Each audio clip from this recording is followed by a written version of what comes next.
We've been traveling through the multiverse saga. We've drifted further and further away from the original Avengers. Thor has returned. This week we will be watching Thor, Love and Thunder, and reviewing it. Welcome back to the Shenanigans. I'm your host, Tommy Tsunami. This week's movie review is Thor, Love and Thunder. As we travel through our rewatch of the MCU, as always, we're going to go through the good, the bad, the ugly. That's what we do over here on the Shenanigans podcast. We're going to start with the good. We start right off with Gorr. We start learning his story, where our villain is coming from.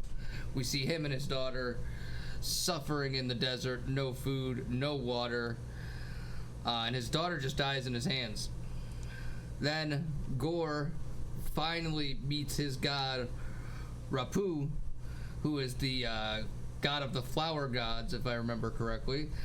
I think that's what his overall godlyhood was representing. Rapu just treats Gorr like shit, tells him, you're just supposed to die for me, and that's about it. So Gorr then, the Necrosword is summoned by someone other than Gorr and placed into his hand. He then stabs Rapu in the throat, chops off his head. We have finally gotten Gorr the God Killer, someone who I've had a little bit of knowledge of going into this movie.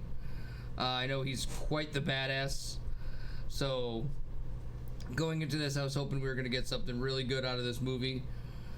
We did get a decent amount of good here. After that, we get a little recap of Thor, what's going on with him. He's with the Guardians, as we saw at the end of Endgame. He left with the Guardians. We get a little recap from Korg. Kind of tells us his story, catches us up on him, because as I've said, we have not been with the original Avengers for quite some time. Then we get Thor riding Stormbreaker like a broom, which was quite funny. Loved it. He just seeing him riding Stormbreaker like a broom was absolutely hilarious. We get another theater play story type of scene about Thor, Loki, Odin. We get Luke Hemsworth playing Thor, Melissa McCarthy playing Hela, which was hilarious. And Matt Damon returns to play Loki again, as he did in, I believe it was Dark World. Might have been Ragnarok, actually. I think it was Ragnarok. In that play, we get Melissa McCarthy catching Mjolnir, telling that whole story, basically retelling the story of Ragnarok and what happened. We do get Jane as Thor, Mighty Thor from the comics. That was quite awesome to see Natalie Portman back. Everything she does is amazing. Don't think I've seen a single movie of hers that was bad. I mean, Padme, that was a big childhood crush of mine, not gonna lie. But we get her throwing Mjolnir at a bunch of these demon creatures, nightmare creatures that Gorr has summoned in New Asgard. As he is trying to obviously end the gods, he's going after Thor. That's the whole premise of the movie. She throws Mjolnir, he splits up, so you can still see all the cracks and everything, which was cool. And you see all the little pieces break out and they start hitting different guys, things like that, I thought that was really cool. And then as it comes back to Jane, it forms itself back into a hammer. Just little things like that were really, really cool. Thor sees Mjolnir, misses his good old buddy, his old pal, and this is a recurring thing throughout the movie. Stormbreaker seems to have ears and a mind and can hear how much Thor misses Mjolnir. And you can tell Stormbreaker's getting a little mad, and it's quite funny. At one point, Thor tries to summon Mjolnir, and he's trying his hardest, and you just see Stormbreaker slowly come around from behind him, and just the axe is staring right in the face. really, really cool. Giving them kind of personalities for the weapons. We end up going to Omnipotent City, which is where all the gods are. Some of the funny ones were Bao, god of the dumplings, and it's a little dumpling in a spoon. And then we get Korg's god, the ninny of the Nani, and the only thing he says is, "Hey, ninny nani, hey, ninny nani." Fucking great, I love it. We get Thor eventually killing Zeus, and basically throws Zeus's lightning bolt right through his chest. They take the lightning bolt to then go after Gore and protect basically all of the gods, because no one believes him.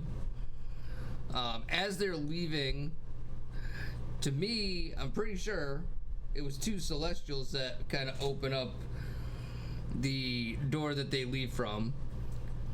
I could be wrong. Someone tell me in the comments if those actually were Celestials, but they looked very, very, very similar to the Celestials. So that was kind of cool. Especially seeing that the Eternals was such a bad movie, but we're still mentioning it and trying to make it something worthwhile. Still don't think it was a great movie, but it would be nice if that movie meant something in the MCU.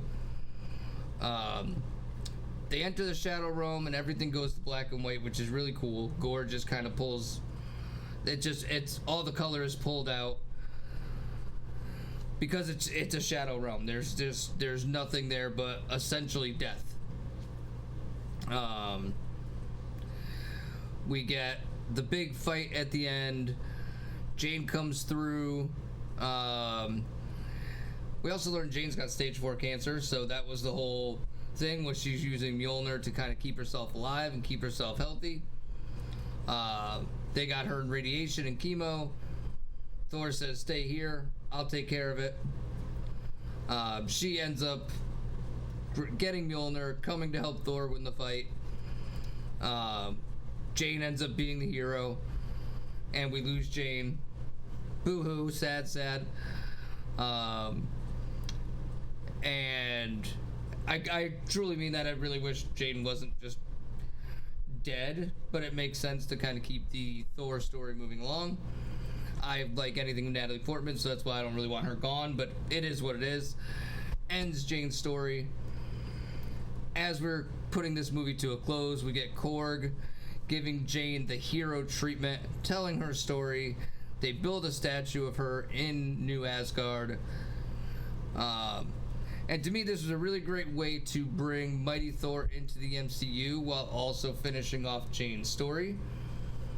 So we made kind of a big deal about it, but it wasn't, this is going to be something of the future. It was a nice way to kind of put that little story into the MCU without making a whole big ordeal about it. So good on them and how they did it. On to the bad.